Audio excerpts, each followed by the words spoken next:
Hi guys, it's Amy and you have found Amy Loves Crochet. Thank you so much for coming to spend any time with me. I do sincerely appreciate when you click on any of my videos. I feel like I have a few more things to discuss in this video than I have recently, so the video might be a little bit more meaty than you've seen recently, so I hope you appreciate that. Some things are follow-up, some things are chit-chat, some things are completed projects, so we'll jump right in with the tendril scarf or the tendril shawl that I've done quite a few times by Annie Design Crochet. And this one, the yarn is by Leading Men Fiber Arts, and this is a fingering weight. I used a 4mm hook with it, and it is the colorway is called Lightning Bug. So it's a really great design, kind of mesh as you can see, and then you've got a row of clusters, and then when you're working your row, you leave some undone. So that's what ends up kind of creating this step procedure, or this step look. I did block this one.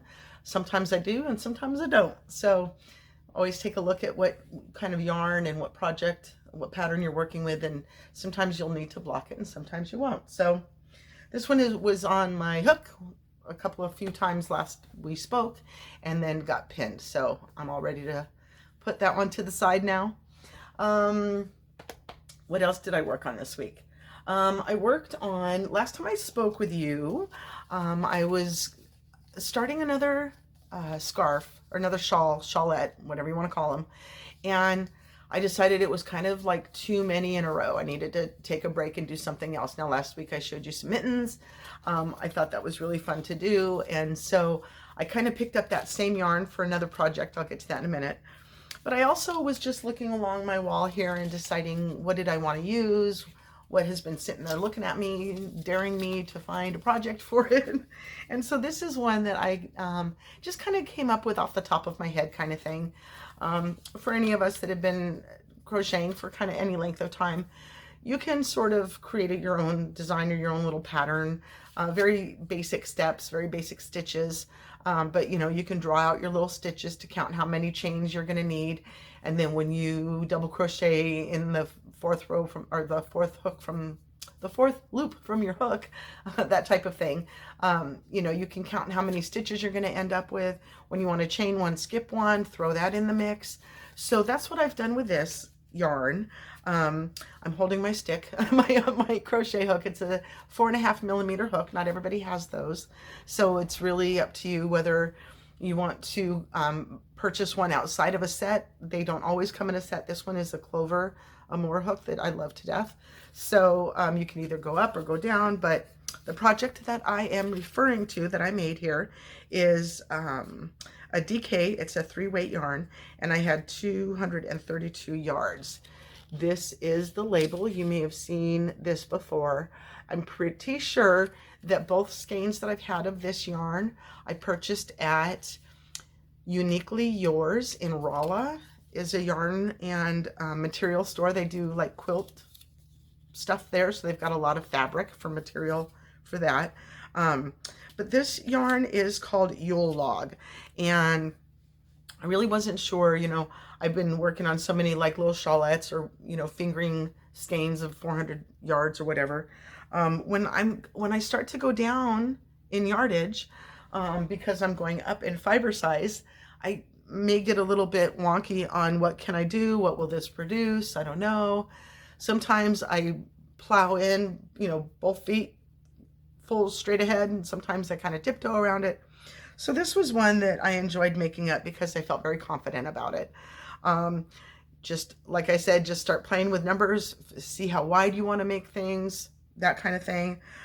So I wanted to make a scarf with some filet work in there, and I didn't have anything off the top of my head. I just kind of was going with it. So here is the way that my scarf turned out. I didn't block it. You can, I guess, but it's got that little square edge there.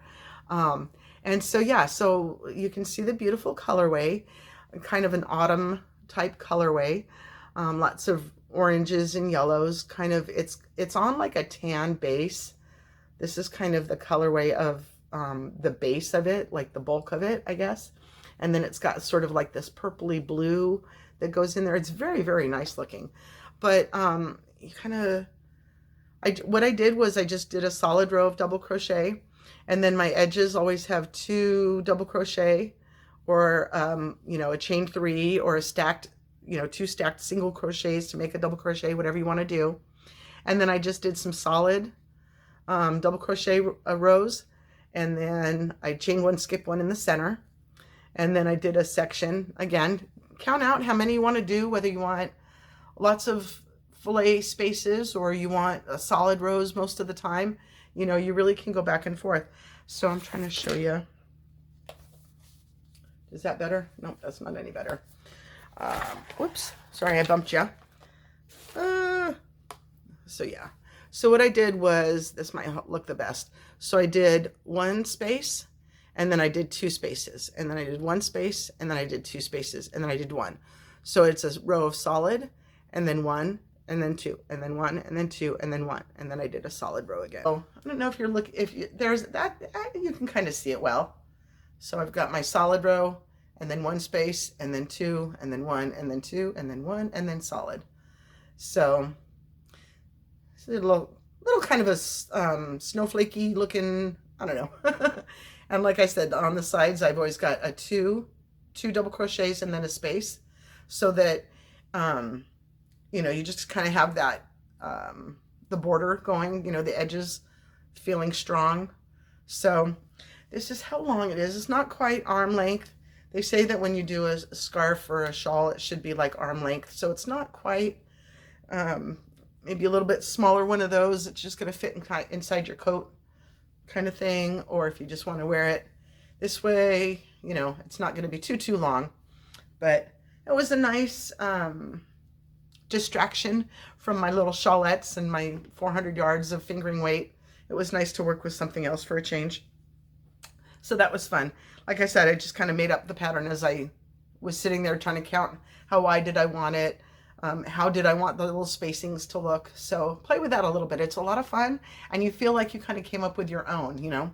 So yeah, there's that. And so what else did I want to share with you? So the baskets. So I showed you in the thumbnail the remnants of these 3 colors. And so what I wanted to do was, this was actually the second one that I started working on, because I had you know, you start maybe with an idea in your head and you start working it and it's not turning out how you want. So you need to kind of put that to the side and have a fresh brain and do something else. And then maybe what you wanted to do with that will start to kind of, you know, come together in your head. So that's where I was with this. I'm trying to find the labels. I think I left the labels downstairs. Hold on. Okay, I went to grab the bands from downstairs and actually turned off the video. Didn't realize, I thought I hit pause, and so I've just been talking and it wasn't recording. So let's see where I duplicate myself and where I leave out information now. So started working with the one basket, wasn't coming together. I grabbed these colors and thought it looks sort of fall-like. So one of the brown that I used, I don't have any more remnants of that, but I do believe it was also, not believe, I know it was, I've got the label right here. It was Coffee Color by Red Heart Super Saver. And these are all 100% acrylic. So I used up all of the coffee. And then this other color I have is called Bright Yellow. And this is one that I actually got on clearance. It was $9.49 originally, but I got it for $5.47. And I remember buying this yarn, and I'm pretty sure I had 2 of them, and I mailed one, I think, to K&K Crochet. But I had purchased them. The color was a little bit off for my choices, my regular choices, but I thought it would be a great 3rd strand to put into the baskets that I like to make. So I've had it sitting here for a little while. I know I did put it in with some things, but I had a bunch still sitting here. So I saw these colors together and thought they felt very fall-like. So the coffee, the bright yellow, this one's called Pumpkin, and it is sort of kind of brighter than I might think of a pumpkin. You know, I think maybe pumpkin might be a little bit deeper in color, but whatever. And then I had this one that I didn't have a label for it. I'm almost 99.9% sure it is Red Heart Super Saver in the burgundy colorway, but I had a whole bunch of that as well. So what I did was I so I wanted the first one to come out a specific way, and it wasn't. So when I picked up these colors, I was fighting with myself and kind of, so there's two different ways that I like to make the basket. You can work just in the round all the way up, or you can work in specific rows so that your colors will come out in specific rows. I wished I had done that. In hindsight, looking at my finished project, I'm not 1,000% happy with it, but it's good. I like it.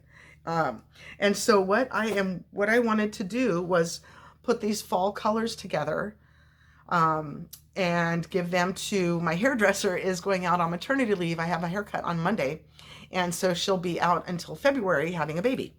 So I really wanted to make something for her. I don't know if she's having a boy or a girl, so my initial blue that I wanted to use just for blue and white, not in baby reasons, but I still didn't want to go that route. And I wasn't sure about how the shape was coming together. So I decided to go ahead and put these colors together in fall, in an idea of fall colors. And I can be really hard on myself and say that maybe the specific choices of yarns that I put together aren't the right shades or whatever. But again, I work with what's in my stash, and I hope to motivate or inspire you to do the same. So the colors that you have may not be exactly what you're looking for, but I'm confident that it feels good, you know. In fall, you get lots of different shades of yellow, or lots of different shades of orange, or lots of different shades of red. So these together might not exactly say fall to you, but they do to me. So just enjoy it.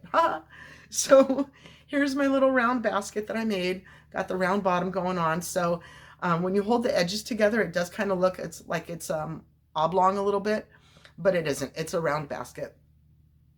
And so I'm going to put some diapers and some baby wipes and stuff in here, things that she'll need for sure.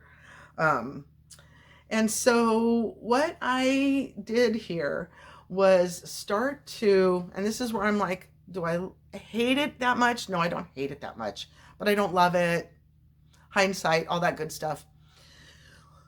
When you are working with 3 strands of yarns, when I am working with 3 strands of yarn to put them together into a basket like this, and I'm going to, I don't want to say ombre, but the colors change as you go. And so you introduce, as one strand of yarn runs out, you introduce the new color and let it build slowly. So you can see here, where I was in the brown. I had 3 strands of brown, and I used them all the way up, used it until I was gone. It was gone. But I had to introduce the red a little bit. So you can see it starts to introduce, and then I've got 2 strands of red, and then it becomes 3 strands of red. So then the same thing on the orange. So you start introducing the 1 strand of orange, and then you get to 2 strands of orange, and then all 3 strands of orange. So here the yellow is on the other side. I didn't want, you know, the yellow was, this is some yellow, friends. If you are not, you know, confident about using this color, it might kind of wig you out a little bit, kind of, you know, goof you up in your head a little bit. But, so yeah, so I started to introduce the yellow, and I didn't want too many rows of the yellow. And so when I got the handle, when I got to the point of the handle, I'm like, you know what, that is way too yellow. I got to put another red layer in there, a little maroon, burgundy, whatever you want to call it. So, you know, sometimes I have too many ideas going, and then you get kind of a mismatch because I was trying to focus on too many things, or I couldn't focus on anything. So, excuse me. So this is, I'm happy with it as a finished project for my hairdresser. You know, she's going to get some goodies for the baby that she's going to definitely need over time, trust me. And I felt good about working on something, again, that wasn't just another shawlette type thing. So I got that finished. I used an L. Where's my hook? Because I'm still working on this. Is it an L? Whoops. It is an L 8mm hook. Boom. And I used 3 strands of yarn, like I said. So what I did was, there's a couple of different ways that you can do this. So you do what makes you happy. I started this one with a magic ring. If you don't like the magic ring, you can either, you know, crochet like 3 chains or 4 chains and then join them and use the center as your hole. Some people like to crochet like two or 3 chains and then start to single crochet or start to crochet in the first chain of that, you know, so whatever you like to do to get a round thing going. You can either work in the round and just keep going, or you can join each round, which ends up looking a little bit different. So with my initial bag that I'll show you in a minute, I did start to do a join. And then I started on this one, I'm like, I just kind of want to work in the round. So it goes from the bottom to the edge without any change. I'll show you what's different on that bag when I did something different there. So I just worked in the round and round and round and round. You start with, I tried to do single crochets and it was too many for this count. So for this count to work out the way that I like to work it, I did half double crochets. So start with your magic ring or whatever kind of ring, and I did 10 half double crochets. And then the next row you do like you're increasing with a hat. So then each stitch on the next row, on row 2, got 2 stitches. And then the next one you start to alternate 1 stitch, 2 stitches, 1 stitch, 2 stitches in each one. So each row grows by 10. So it's easy to count. I've got 10, 20, 30, upside down, 10, 20, 30, 40, 50, 60 is where I went on this bag before you stop increasing. So then I had 60. Every time I went around, I had 60.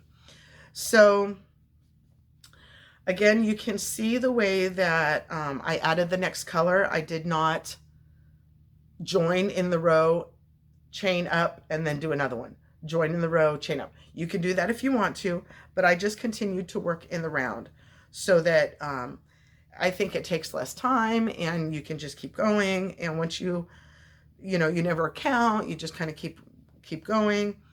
And so, so I'm working half doubles. I'm going to show you. So I'm working half doubles. I can do it like this, I guess. Half doubles all the way around. And when I get to around here where I think I want to start thinking about the handle, I change from a half double crochet to a single crochet. And that sort of brings my stitch down. I want single crochets for the rest of it. Okay, I kind of stuttered over myself, so let me start over. So I'm working half double crochets all the way around. And when you're working in the round, you're coming around and you're taller than where you started because of the height of the stitch that you're working on. So I'm working in half double crochets for the basket. I want to end with single crochets for my handle and for this top red border. So when I come around to this side, now, here's your basket. So you're not really looking at the side seams at all, per se, So I was in a half double crochet and then I came down to a single crochet, and that sort of starts to blend me a little bit lower so that when I come around and I am going to finish the yellow color, I do like 2 stitches that are slip stitches. So you've basically gone from a half double crochet and then you do a round of single crochet and then you just do a couple of stitches of a slip stitch so that you can tie off. And so, I show you everything. So here's where you see I tied back on with my maroon, my burgundy color, to do my single crochet all the way around. So you see a little bit of a difference, but when you're just looking at it, you're not going to see that. Okay. And so you hold, before you figure out, to figure out where your handles are going to go, calculate how many stitches you've got and where you kind of want those handles. So then I put a clip, stitch marker where I think my handles should go on this side, match them up on this side, count your stitches that you've got here, make sure that those are even with each other so that you're, symmetrical all the way around. And then you choose how wide you want your handle to be, your hand gap, I should say, I guess. And so, like in this case, I think I skipped 8 stitches and then I did 16 chains to give myself this hanging loop for my handle. This count can be whatever you want. If you want a much smaller handle, you could do that. Don't skip as many stitches. Don't chain as many for the handle. You can skip the same amount of stitches here and do more chains if you want the handle to be a little bit longer. And so when, after I've got my yellow, all marked out and chained up and counted out and everything, you can either choose to single crochet all the way around your chains, and then you won't see that yellow at all, or actually single crochet into the chains, which is what I did. So you do see a little bit of the color underneath. And so yeah, I don't know what to say about these. I love baskets. I love, love, love baskets. I've made multiple videos about the baskets that I make. There's so many different ways to make them. I actually put up a tutorial using a candy bag, not candy bag, like a candy basket, like a bowl, like you're gonna keep a bowl on your desk with a little candy in it for Halloween, or you know, the big bowl that you're gonna use to hand out candy at Halloween. I put up a little video for that a couple of years ago. So I really encourage you to be very creative and change up colors and change up styles when you're making your baskets, because it's really whatever you want it to be. So now I'm going to kind of jump backwards a little bit and tell you about the bag that I started making, that where I made things that were a little bit different. So the colors that I used, this was I got these at Joann's years and years and years ago. They were like, they call them mill ends, I guess. And so they had 4 skeins in here, and all the same color. And it's a, you know, a skein without a label at all if you don't keep the bag. So I think I bought at least 2 of these. I might have bought 3. Like, I've had this blue forever. And I had a couple of other colors, the browns. I think I had 3 shades of brown as well. So finally I'm working through all of these. So I've got like these 2 little partial skeins left, and I'm kind of happy about that. But what I did, and so I'm not quite done with this bag yet, but I'll go ahead and show you because it's pretty much done, is I started this one for my hairdresser first, thinking, oh, it's going to be all cute, and like, you know, I like blue colors at Christmas when you've got, like, I don't know, I envision this looking a lot different, and it would have taken a lot more effort to figure out like where I wanted different white spots, but then how am I going to carry my yarn through the whole thing? And so I just decided to put it to the side and start working on the other one here. But what I did differently is I created this one that has this little foot. Can you see that? When I wanted to look like the little foot of the basket type thing down here, like this little lip. And so what I did was, this is a half double crochet, like I said, and a lot of us know about working in the back loop only, which gives you one little loop as a design on the front of your work. But what this is crocheting in the 3rd loop. So you've got the loop that's closest to you when you're looking at work. This is what I'm talking about, the V. So the one that's closest to you is the front loop. The one that's farthest from you is called the back loop. And then if you flip it, you'll see another loop that is called like the 3rd loop. And so that's what I've done down here, is worked into the 3rd loop, and it pushes the whole top of the stitch forward. So that's why you can see both V's, which is the top of the stitch, because I worked into the back. This is how you find the 3rd loop of a half double crochet. I've got some stitches here. You can see the top of the stitch. This is the front loop. You might see back loop only in a project, so you would only grab that one. And when that happens, you get this front loop is pushed forward, so it's a nice little texture. But today we're learning about the 3rd loop, and if you turn your work, it's just on the back of the stitch here.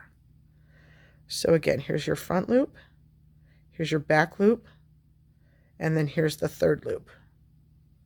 And as you start to work the stitches, they are easier to see. The back of your work is presented to you a little bit more clearly.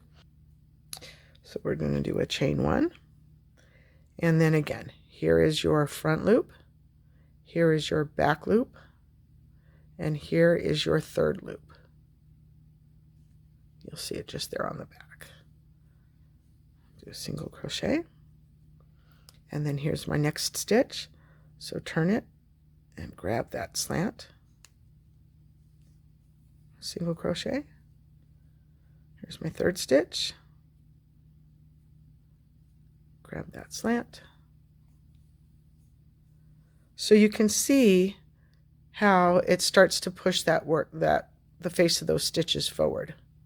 And then next time you come around, you're going to work right into the stitch. So here's my fourth one. I got it on the back there. Here's my fifth one.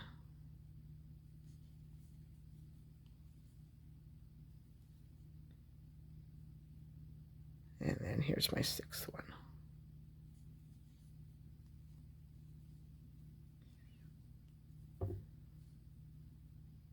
All right.